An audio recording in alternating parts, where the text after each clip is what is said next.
En la primera mitad del siglo XX, el sueño de volar creó algunos de los aparatos más extraordinarios que se hayan visto.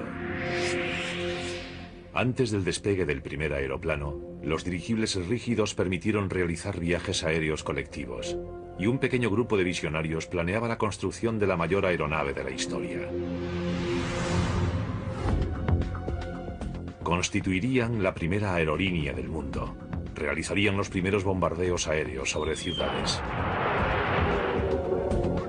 Alemania imaginó un imperio unido por una flota de estos gigantes silenciosos. Y durante un tiempo pareció que el dirigible iba a conquistar los cielos. Ahora nuestros investigadores se disponen a explorar esa era pasada y estudiarán el mundo de los constructores de dirigibles. Viajarán al lugar donde voló el primer prototipo. Descubrirán las ingeniosas ideas que permitieron la construcción de algo tan enorme. Entrarán en los hangares de cepelines de la Marina estadounidense, unos edificios de madera tan grandes que tienen un microclima propio. ¿Qué dimensiones tiene este sitio? Y desvelarán la función vital pero poco conocida que los dirigibles desempeñaron en la Segunda Guerra Mundial. Entremos en el mundo perdido de la era de los dirigibles.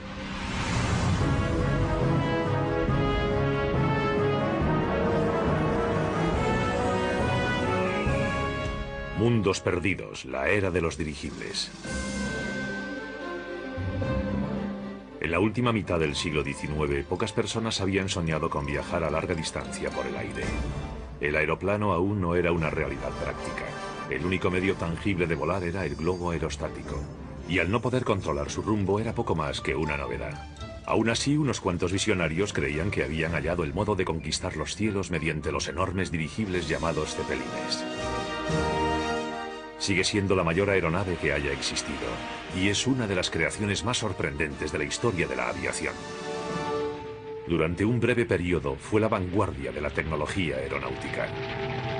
Y todo acabó con una catástrofe espectacular. Ahora nuestros investigadores quieren averiguar más datos sobre el mundo de los dirigibles. Lo que hallarán será un futuro perdido, una idea que nunca llegaría a cuajar. Eleanor Herman es escritora e historiadora. Utilizará sus conocimientos para obtener una imagen de esa época olvidada. Volar en algo así tendría que ser como que de repente te brotasen alas. David Brascia es ingeniero industrial y un apasionado de la historia de la aviación.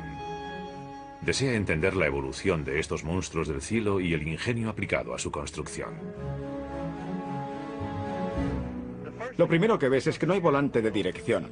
Me siento muy cómodo aquí arriba. La historia del dirigible empieza aquí, en el lago Constanza, en la frontera de Alemania, Suiza y Austria. Aquí vivía el hombre cuyo apellido acabaría asociado a los dirigibles, el conde Ferdinand von Zeppelin. Von Zeppelin lo arriesgó todo para cumplir el sueño de poder surcar los cielos, creando una aeronave que pudiese recorrer el mundo y ganar guerras. Eleanor debe buscar de dónde surgió la idea visionaria del conde y cómo la hizo realidad. Visita el Museo Zeppelin y habla con el conservador Jürgen Bleiber.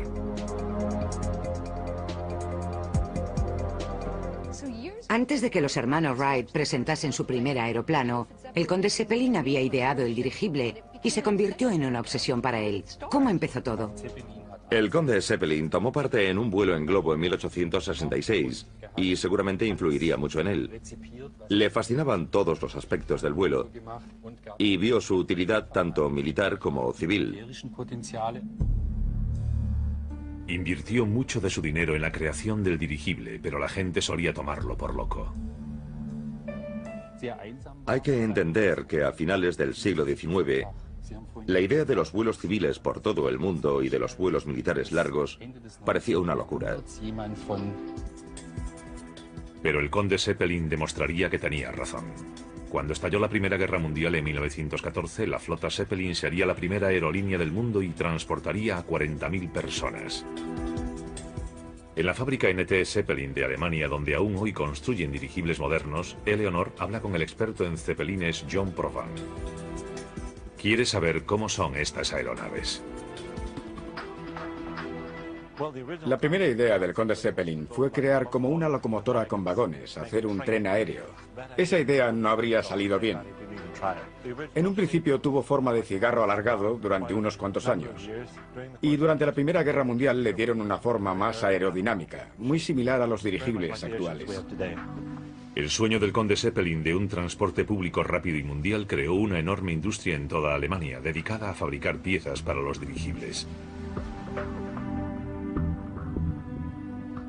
Puede que la pieza más singular de los primeros dirigibles fuese la bolsa de gas. Se hacía con intestino de vaca. En Berlín había 16.000 mujeres trabajando en una fábrica dedicada solo a la limpieza de intestinos de vaca, porque se necesitaban unas 500.000 vacas para conseguir suficiente material para la bolsa de gas de un solo dirigible. Esas bolsas se llenaban de hidrógeno, un gas muy inflamable y más ligero que el aire que elevaba las naves del suelo. Cuanto mayor era la bolsa, mayor la elevación, así que las naves aumentaron de tamaño y también los hangares donde se construían y almacenaban. El conde era rico, pero el proyecto se llevó todo lo que tenía. Al buscar modos de reducir costes, dio con soluciones muy creativas. Aquí construyó el conde Zeppelin su primer dirigible y su primer hangar, en medio del lago. ¿En medio del lago? ¿Cómo lo hizo? Tenga en cuenta que el primer hangar que el conde construyó lo pagó de su bolsillo. Ese primer hangar le costó 65.000 marcos, que entonces era mucho dinero. Pero no podía permitirse comprar terreno, así que ese fue el medio menos caro de hacerse con un espacio amplio. El conde también comprendió que sacar aquellos enormes dirigibles de los hangares sería difícil si las condiciones del viento no eran idóneas. Y encontró una solución bastante elegante. El hangar flotante rotaría en función de la dirección del viento. Le permitía sacar y guardar el dirigible sin depender de la dirección del viento, lo cual habría sido un gran problema si el hangar estuviese en tierra. ¿Giraban todo el edificio según la dirección del viento? La fábrica flotante giraba automáticamente. Estaba anclada por un extremo para que el viento hiciese girar todo el hangar, y el dirigible siempre estaba en la dirección correcta para el despegue. Después, una vez bien orientado el dirigible, se extraería el suelo del hangar con el dirigible sobre él. Se abría como una caja de cerillas. El dirigible estaba sujeto al suelo y un barco remolcador tiraba de la plataforma hacia afuera, quedando lista para el despegue. Fue el inicio de algo extraordinario. En un periodo de 20 años, el conde von Zeppelin transformó el dirigible de una idea experimental en una realidad práctica y factible. Era el orgullo de Alemania. En la siguiente década creó naves cada vez más lujosas. El futuro del Zeppelin era halagüeño. Su éxito crecería y luego decaería con la mayor aeronave que se haya construido, el Hindenburg.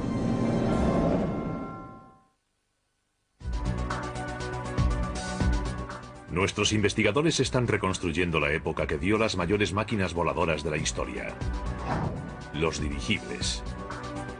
La historiadora Eleanor Hermann está en Alemania y el ingeniero David Brascia está en los Estados Unidos. Han descubierto que los grandes dirigibles del pasado fueron obra de un pequeño grupo de visionarios. El más famoso de ellos, el conde Ferdinand von Zeppelin. Y han visto que creó una fábrica flotante para construir sus primeras naves. Al empezar la época de los viajes largos, los dirigibles llevaron un lujo sin igual a los cielos. En 1928, el Graf Zeppelin realizó un vuelo sin escalas desde Alemania a los Estados Unidos. Fue el primer vuelo intercontinental de la historia. Los pasajeros viajaron con elegancia, en cabinas privadas, con comida exquisita y un comedor de lujo, desde el que gozaban de vistas impresionantes. En Nueva York se pensó incluso en anclar dirigibles a la cima del edificio Empire State. El auge del Zeppelin parecía imparable. Eleanor visita la NT Zeppelin, la empresa sucesora de la del conde Zeppelin, donde actualmente aún fabrican dirigibles. Aquí habla con el experto John Proban. Viajar en un Zeppelin sería algo impresionante para la gente de hace 100 años, la mayoría de la cual nunca había subido a un avión. Se sentirían como si les hubiesen brotado alas. Por primera vez en la historia podías ver el mundo desde arriba. Fue el Concorde de esa época. Era el medio más rápido de cruzar el océano. Se tardaba 2 días y medio en llegar a Norteamérica frente a los 10 días que se tardaba en barco, y con un lujo que jamás se ha vuelto a igualar. En 1936, el Graf Zeppelin se vio superado por el Hindenburg. Este medía 245 metros de longitud. Jamás se ha construido otra aeronave mayor. La gente se quedaba atónita al ver una nave solo 23 metros más corta que el Titanic flotando sobre su cabeza. Fue el dirigible más perfeccionado hecho por la empresa Zeppelin y el orgullo del Tercer Reich. Mientras que en los modelos anteriores los pasajeros iban apretujados en una barquilla, en el Hindenburg se usaba parte de la enorme estructura del globo para albergar cabinas de pasajeros en 2 cubiertas. Gracias a un modelo a escala de las secciones del Hindenburg existente en el Museo Zeppelin, Eleanor puede imaginar cómo era viajar en ese dirigible. Un billete de ida en el Hindenburg costaba tanto como un coche nuevo en Estados Unidos, y un billete de ida y vuelta costaba igual que una casa media estadounidense. Por esa cantidad de dinero, los pasajeros ricos gozaban de comodidad y lujo. Es mucho más cómodo incluso que un vuelo transatlántico actual en primera clase. Comparado con otras formas de transporte existentes en la época, el Hindenburg era muy superior. Un viaje de larga distancia en avión era como una prueba de resistencia. Para apreciar completamente el lujo de los dirigibles como el Hindenburg, deberíamos compararlos con los aviones de la época. Al embarcar a los pasajeros, recibían tapones para los oídos, porque el ruido de los motores era ensordecedor. Se sentaban en sillas desvencijadas de mimbre atornilladas al suelo, que vibraban con fuerza. Las azafatas eran enfermeras tituladas, destinadas a sostener recipientes por si los pasajeros tenían que vomitar. Por el contrario, un vuelo en el Hindenburg era como estar en un hotel de 5 estrellas. Era muy lujoso, contaba con comedor y un salón, ambos equipados con mobiliario de aluminio ligero en moderno estilo Bauhaus. Esto no solo era tecnología ultramoderna, también era moda de vanguardia. Y después de cenar, los huéspedes podían pasar al salón de fumar en un dirigible lleno de hidrógeno muy inflamable. Parece una locura. Solo había un encendedor eléctrico aquí en el lateral. Esta sala era posible porque había más presión de aire dentro de ella y así el hidrógeno nunca podría entrar en la sala. Siempre había oxígeno y aire saliendo del recinto. Fumar estaba prohibido en el resto del dirigible. Incluso se comprobaba que los pasajeros no llevasen cerillas al embarcar. La medida era muy lógica, ya que la nave albergaba 16 bolsas enormes de gas con 198.000 metros cúbicos de hidrógeno inflamable. El esqueleto de la nave tenía 19 kilómetros de vigas, unidas por 4 millones de remaches y sostenida por 193 kilómetros de alambre de piano. Toda la nave iba cubierta por 162.000 metros cuadrados de tela. Este gigante podía flotar en el aire gracias al hidrógeno de las bolsas de gas. El hidrógeno se vuelve peligroso cuando se mezcla con el aire, y se adoptaron medidas de seguridad complejas para minimizar el riesgo de incendio que impedirían cualquier fuga accidental. Ahora el ingeniero David Brashat quiere averiguar más sobre esos dispositivos. Está en la base naval de Leichhardt, situada en Nueva Jersey, un campo de vuelo donde el Hindenburg atracó varias veces. Aquí se reúne con el historiador Rick Sitarosa. ¿Por qué usaban hidrógeno, Rick? Porque era barato y abundante. Los alemanes llevaban 35 años volando con él en tiempo de paz y de guerra. No tenían miedo de usarlo y les resultaba barato. ¿Cómo controlaba el capitán esa enorme cantidad de hidrógeno? Cada compartimento independiente tenía un contenedor de gas independiente. 14 de los 16 contenedores de gas contaban con mecanismo manual y automático. Para abrir el hidrógeno, para equilibrar la nave o hacerla más pesada, se tira de este cordón de la zona de control. El cordón se prolonga unos 240 metros hasta donde está la válvula, y la válvula se abría. Entonces el hidrógeno se disipaba sin peligro en la atmósfera. Parecía funcionar bien. Cuando el Hindenburg entró en servicio en 1936, nunca había habido accidentes relacionados con el hidrógeno en los vuelos civiles con cepelines. Y en su primer año de servicio, el Hindenburg recorrió más de 482.000 kilómetros. La época dorada de los viajes en dirigible había llegado. Pero el 3 de mayo de 1937, el Hindenburg partió de Alemania en el que sería su último vuelo. Debería haber sido un viaje transatlántico rutinario. El 6 de mayo llegó a los Estados Unidos. El fuerte viento de cara había ralentizado el vuelo. El Hindenburg llegó retrasado y su llegada aquí a Lakers se había demorado aún más por las tormentas. Pese a todo, poco después de las 7 de la tarde, el Hindenburg hizo su última maniobra. Mientras el dirigible se acercaba a la zona de aterrizaje y lanzaba sus amarras, se detuvo a unos 90 metros del suelo. Después, la tragedia.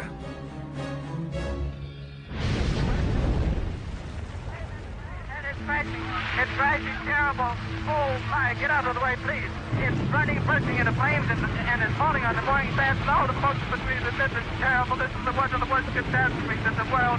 Oh, it's like 400 or 500 feet into the sky, and it's a terrific crash, ladies and gentlemen. The smoke and the flames now, and the flame is crashing to the ground, not quite to the Boeing mast. All the humanity and all the sin. Más de 2.000 espectadores y los medios reunidos contemplaron con horror cómo se incendiaba la aeronave más moderna del mundo. El último recuento dio 36 pasajeros y tripulantes fallecidos. En solo 32 segundos, un sueño, el de que los cepelines llevarían a miles de pasajeros por el mundo, desapareció. La cobertura mediática de esta tragedia no tuvo precedentes. En Estados Unidos y en todo el mundo, el público vio estas imágenes y se quedó horrorizado. Su reacción fue curiosa. La gente huía de los cines donde había visto el noticiario. La destrucción del Hindenburg fue un ejemplo de catástrofe al estilo del siglo XX y dejó una huella indeleble en el mundo. Habían muerto muchos más en catástrofes anteriores, pero esta fue la primera que se filmó y es una imagen imperecedera.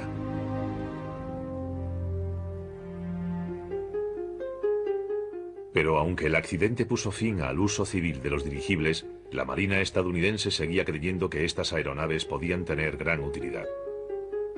Pero para que esas naves fuesen aceptadas para el servicio, el mundo debía convencerse de que la tragedia del Hindenburg jamás podría volver a ocurrir.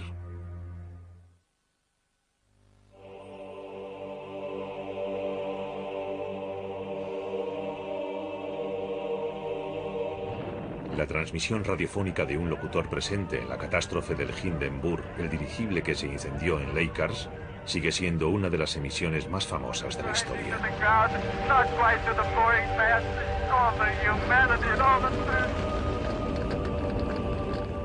El fuego tardó 32 segundos en devorar por completo el Hindenburg y en cobrarse la vida de 36 personas. El accidente puso en duda la seguridad del uso de hidrógeno en los dirigibles. Para Alemania esto fue el fin del sueño de los cepelines.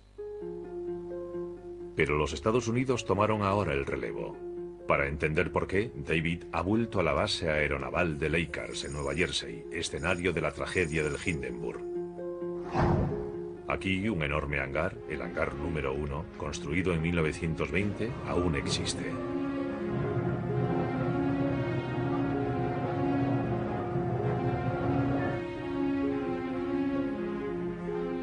En su interior, David se encuentra con el historiador Rick Citarosa. ¿Qué dimensiones tiene este sitio? Aquí cabrían 6 campos de rugby juntos. La verdad es que cuando lo terminaron en 1921, durante unos 10 años, fue el mayor recinto cerrado del mundo. Y cuando el Hindenburg estuvo aquí en 2 ocasiones, en 1936, solo sobraban 38 centímetros en cada extremo con las puertas cerradas.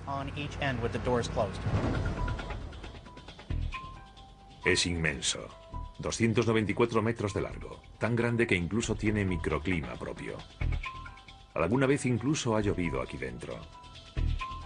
Pero para albergar una nave llena de hidrógeno como el Hindenburg se necesitaban medidas de seguridad extraordinarias para minimizar el riesgo de incendio.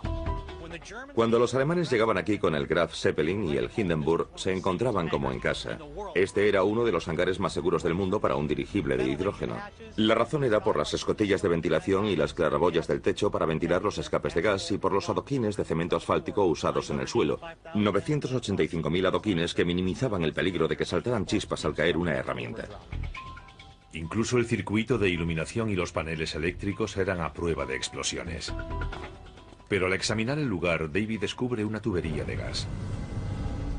Es una prueba de por qué los estadounidenses pudieron continuar trabajando en los dirigibles mientras que los alemanes se desanimaron tras la tragedia del Hindenburg. Los estadounidenses tenían helio. Rick, he descubierto esta tubería de bombeo de helio, así que deduzco que lo usamos para nuestros dirigibles. En 1917, los primeros dirigibles militares estadounidenses volaron con hidrógeno. Todos los globos de entrenamiento, todas las aeronaves llevaban hidrógeno. A finales de 1921 y principios de 1922, hubo 2 accidentes que provocaron que Estados Unidos optase por el uso del helio en sus aeronaves militares. En 1921, 44 soldados británicos y estadounidenses resultaron muertos cuando el dirigible de hidrógeno R-38 estalló en un vuelo de prueba en Gran Bretaña. Un año después, el dirigible italiano Roma chocó contra un tendido eléctrico. La explosión del hidrógeno mató a 33 de los 44 tripulantes. Años antes de la tragedia del Hindenburg, grandes dirigibles americanos como el Shenandoah, construido en 1922, o el Los Ángeles, construido 2 años después, iban llenos de helio. Igual que el hidrógeno, el helio pesa menos que el aire, pero al contrario que el hidrógeno, es inerte, no arde. A principios del siglo XX, el helio se extraía del subsuelo en un solo lugar del mundo: Texas. En el proceso de rearme del periodo de entreguerras, los estadounidenses se reservaron el helio para sí. El gobierno estadounidense intuyó que tal vez no era buena idea darles helio a los alemanes porque había cierto resentimiento. Podríamos decir que el Hindenburg era como una pancarta volante que publicitaba el nacionalsocialismo. Exhibía la esvástica por multitud de países y promocionaba los logros de Alemania. Y en 1937 al público empezó a molestarle eso. Tras la catástrofe del Hindenburg, Alemania no pudo volver a usar hidrógeno. Y como los Estados Unidos eran el único país con reservas de helio, se hizo con el control sobre el desarrollo de los dirigibles. Y llevaría el diseño de los dirigibles en otra dirección, creando una nave más pequeña y más maniobrable: el Zeppelin blando. David quiere ver qué diferencia a los rígidos de los blandos. Su diseño ha permanecido casi invariable desde que se crearon a principios del siglo XX. David ha viajado hasta Goodyear, en Pompano Beach, Florida, para ver un dirigible blando.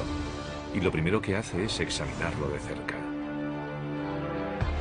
Esto es la piel de la nave. Es firme, estable. Me siento muy cómodo aquí arriba. Pero al contrario que el Hindenburg, esta no es una aeronave rígida, no tiene armazón interior. ¿Qué hay en el interior de esta nave? Lo único que hay dentro son 2 globos de aire y lo que hace el aire es mantener la forma de la nave. Este dirigible es en esencia un globo, no es rígido y utiliza la presión interna para mantener su forma. Los zeppelines rígidos tienen un esqueleto interno, los blandos no. En su lugar, usan la presión del gas interior para adquirir su forma. La bolsa de gas alberga el helio y los globos que contienen aire normal. El helio contrarresta parte del peso de la nave, permitiendo que pueda flotar. La propulsión la proporcionan 2 motores de hélice. Para que sea más ligero que el aire, el piloto Marty Chandler debe regular el aire de los globos internos. Al expulsar aire normal pesado por las válvulas correspondientes, la nave se vuelve liviana y entonces empieza a elevarse. A medida que se eleva, la presión del aire desciende. Esto hace que el helio de la bolsa se expanda. Para mantener la presión, se toma aire y la nave flote equilibrada, sin elevarse ni caer.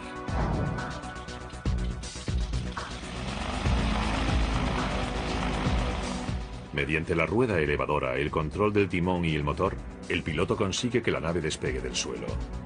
Lo primero que se ve es que no hay volante de dirección. No, lo guío con los pies. Uso los pedales del timón para virar a la derecha o a la izquierda. Y para subir o bajar uso la rueda elevadora que tengo a un lado. Lo único que no hacemos es poner boca abajo la nave. No tenemos alerones, no son necesarios. Nosotros somos lo más pesado que lleva la nave, por tanto permanecemos en el fondo. Aunque el piloto cuenta con un panel de aparatos electrónicos, los controles básicos de la nave casi no han cambiado nada.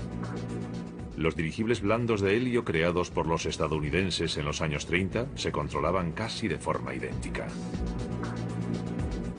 ¿Podría un piloto de los años 30 sentarse donde estás ahora y controlar esta nave? Por supuesto, respecto a la mayoría de los dirigibles que había entonces, el tiempo de ajuste sería mínimo. No han cambiado mucho desde entonces. Estos dirigibles resultarían más versátiles que sus predecesores rígidos, convirtiéndose en un casi desconocido pero muy importante recurso defensivo en la Segunda Guerra Mundial. Pero los días del Zeppelin rígido aún no se habían terminado. La Marina estadounidense estaba a punto de iniciar un proyecto muy ambicioso: usar dirigibles enormes como portaaviones volantes. Nuestros investigadores están desvelándonos el mundo olvidado del dirigible. Han reconstruido las fábricas flotantes que construyeron la primera nave.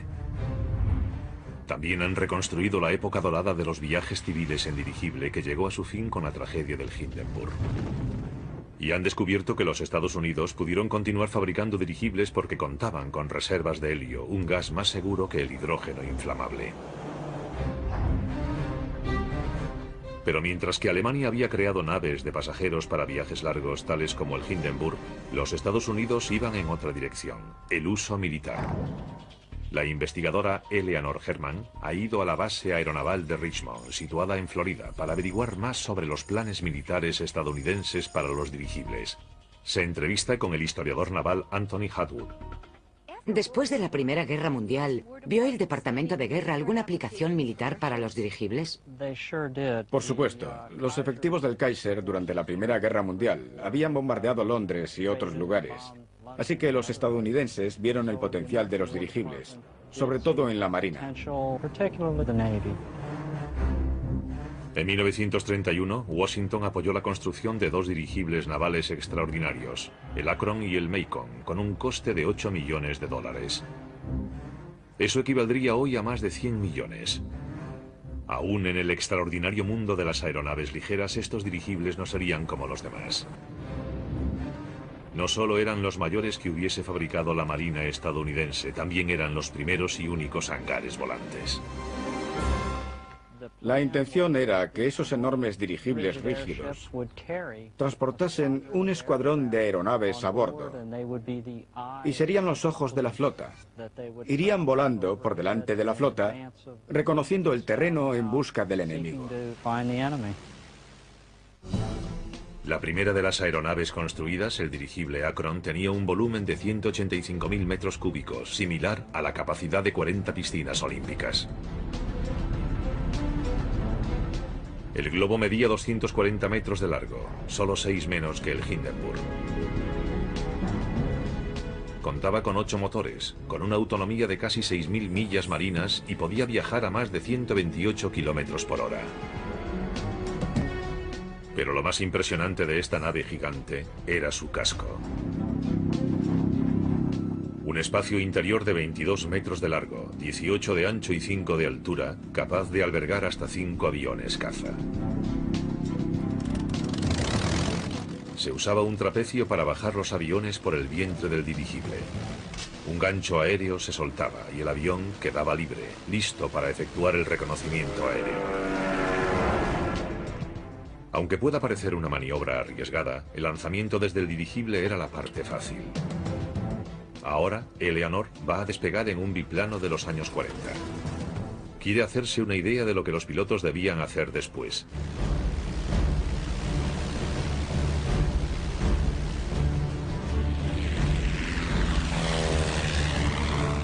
Porque una vez que la misión del piloto concluía, el avión regresaba al dirigible y en pleno vuelo se acoplaba a la nave por debajo. Era una maniobra que exigía gran precisión. El piloto tenía que equiparar su velocidad a la del dirigible que tenía encima, mientras trataba de enganchar su avión al trapecio. Este avión va a 128 kilómetros por hora. No puedo ni imaginar cómo es posible engancharse a un trapecio que pende bajo un dirigible. Parecía una combinación perfecta.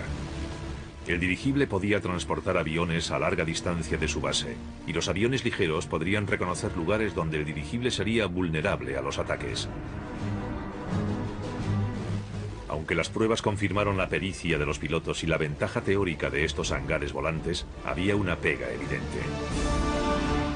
Igual que los barcos portaaviones que estos dirigibles debían imitar, eran vulnerables a la aviación enemiga.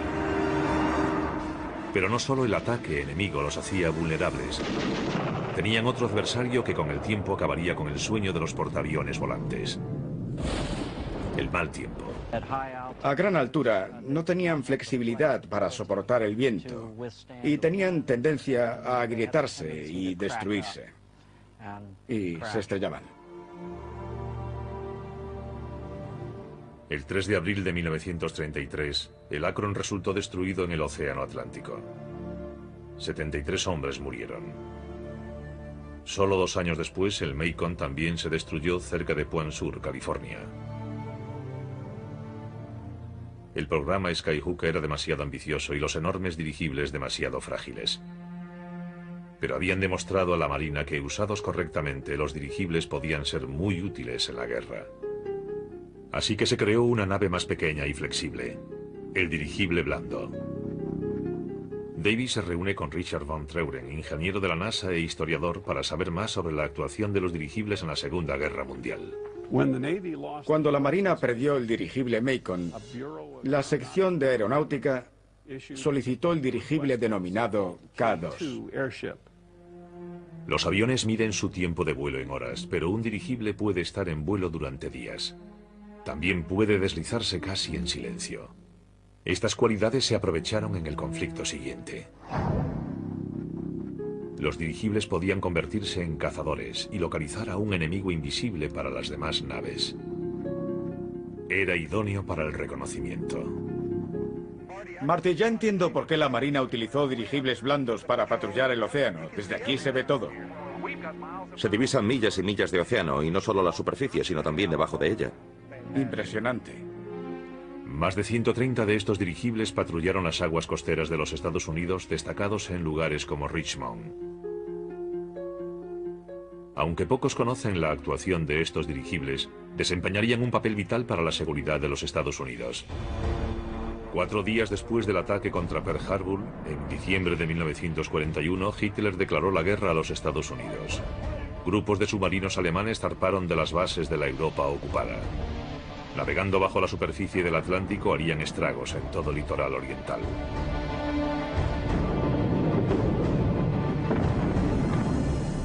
Los submarinos nazis atacaban en silencio y con impunidad. Su objetivo, los buques mercantes que llevaban suministros vitales para la guerra en Europa. Los aliados sabían que tenían que acabar con las manadas de lobos nazis o la guerra estaría perdida.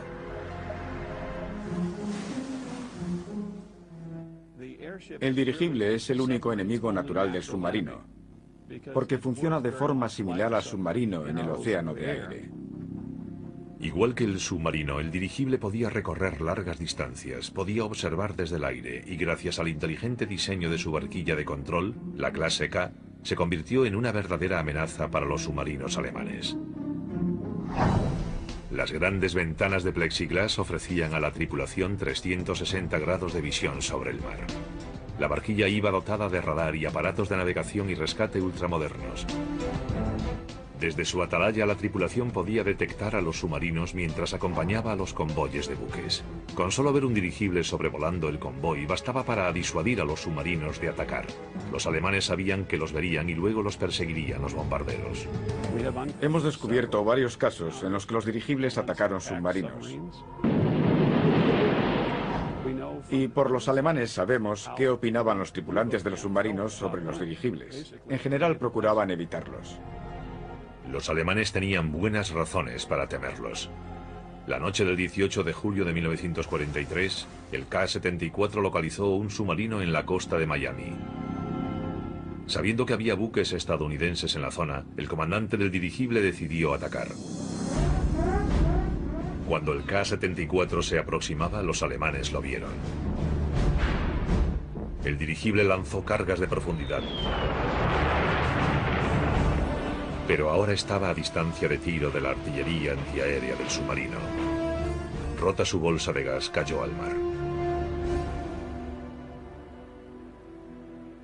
Todos los tripulantes, salvo uno, fueron rescatados al día siguiente. Los hombres del submarino no tuvieron tanta suerte. Las bombas del dirigible habían dañado los tanques de inmersión del submarino. Intentó regresar a su base navegando en superficie, pero fue localizado por un bombardero inglés y lo hundió.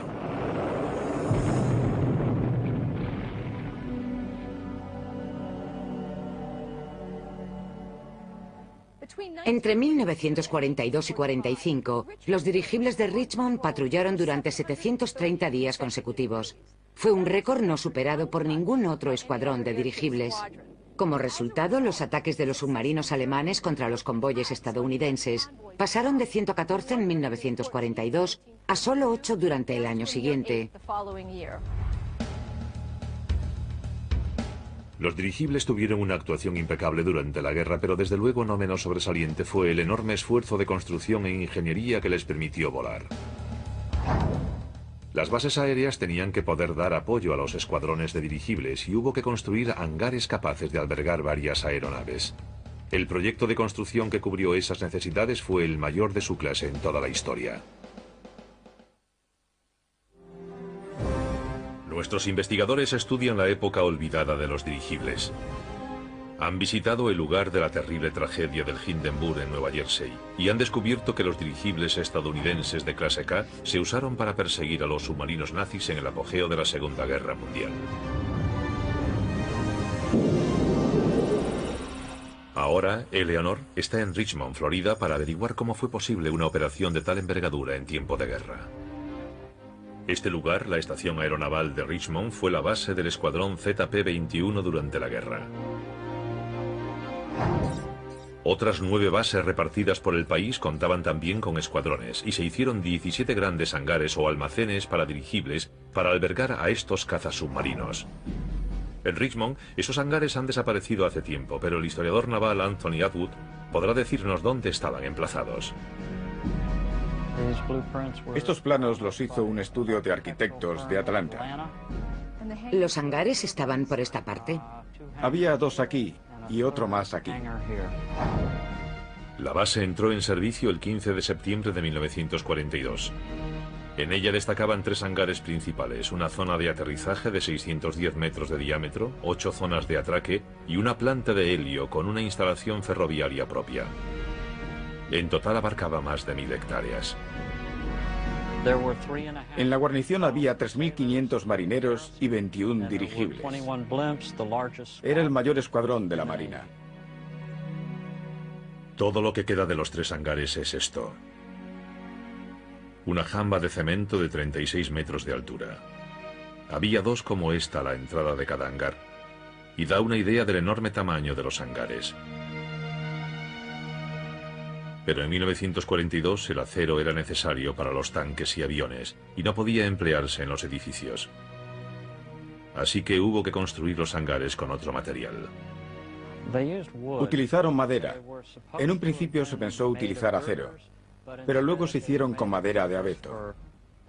Oregón proporcionó la madera para todos los hangares que se construyeron. El tamaño de estas estructuras era enorme. Eran las estructuras de madera más grandes que se hayan construido. Para hacer estas estructuras de madera tan inmensas sería necesaria una cantidad de madera sin precedentes. Aproximadamente 152 kilómetros para cada hangar y casi otros 1500 kilómetros para la base. Sin ellos no habría escuadrones de dirigibles y los convoyes aliados serían vulnerables al ataque de los submarinos. Había que ponerlos a funcionar rápidamente. Y los hicieron como con plantilla. Un plano serviría para todos los tamaños. Los encargados de reclutar personal fueron a la fábrica Goodyear de Akron, reunieron a los obreros y les dijeron: todo hombre entre los 18 y los 42 años que levante la mano. Y allí mismo los reclutaron.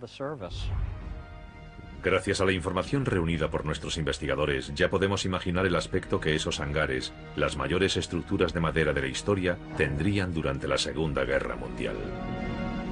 El cuerpo del hangar era un arco enorme de 47 metros de altura, 78 metros de ancho y más de 308 metros de largo. Esos arcos iban cubiertos con listones machiembrados, una superficie de 30.000 metros cuadrados. La enorme entrada de cemento reforzado y madera se sujetaba de forma independiente. Cada hangar costó alrededor de $2,5 millones, el equivalente a unos 30 millones de hoy. La base de Richmond se finalizó en menos de un año y estuvo operativa en pocos meses. A lo largo de toda la guerra, el escuadrón realizó más de 100.000 horas de vuelo en casi 8.000 misiones. Juntos, estos hangares y los hombres que trabajaron en ellos aportaron una enorme contribución al esfuerzo bélico estadounidense. En 1945, cuando terminó la guerra, la desmovilización se inició rápidamente. Se desinflaron los dirigibles y se retiraron de las bases, y el personal fue licenciado. Pero ahora, Eleanor quiere saber qué fue de los hangares. Para ello habla con el historiador Michael Hall. Hall cuenta que 2 semanas después de la rendición japonesa, a principios de septiembre de 1945, se recibieron avisos de que un huracán azotaría Miami. Los dirigibles, otras aeronaves y vehículos debían ponerse a cubierto. Y los hangares parecían el lugar idóneo. Sabían que se acercaba el huracán, y lo que hicieron fue traer aviones de las bases militares de toda la zona. Así que los 3 hangares de los dirigibles acabaron atestados no solo con aviones. Los habitantes de la zona metieron en ellos sus coches. Las bases militares de la zona resguardaron allí todos sus artículos valiosos, vehículos militares y demás. Y todos estaban llenos de gasolina. Así que la catástrofe se veía venir. 25 dirigibles, unos 350 aviones y 100 vehículos terrestres se resguardaron en los 3 hangares.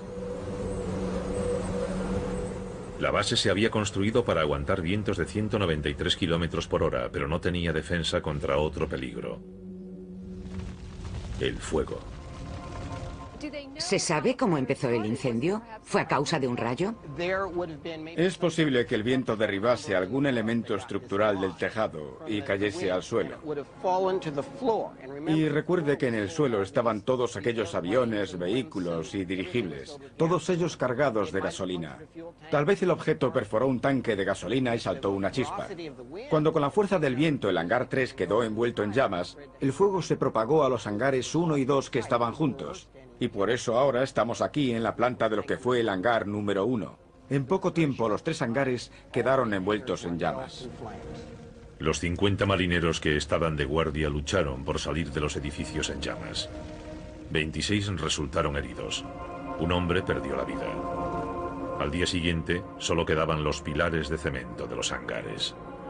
Se alcanzó tal temperatura que el cemento que hay bajo nuestros pies hirvió. Aquí se aprecia que donde hirvió el cemento estaba uno de los aviones. Ahí fue donde el fuego calentó más, porque los aparatos estaban llenos de combustible de aviación. Cuando la tormenta acabó, los hangares de Richmond estaban reducidos a cenizas. Con un coste unitario de $30 millones, fue la mayor pérdida de bienes públicos del país en tiempo de paz.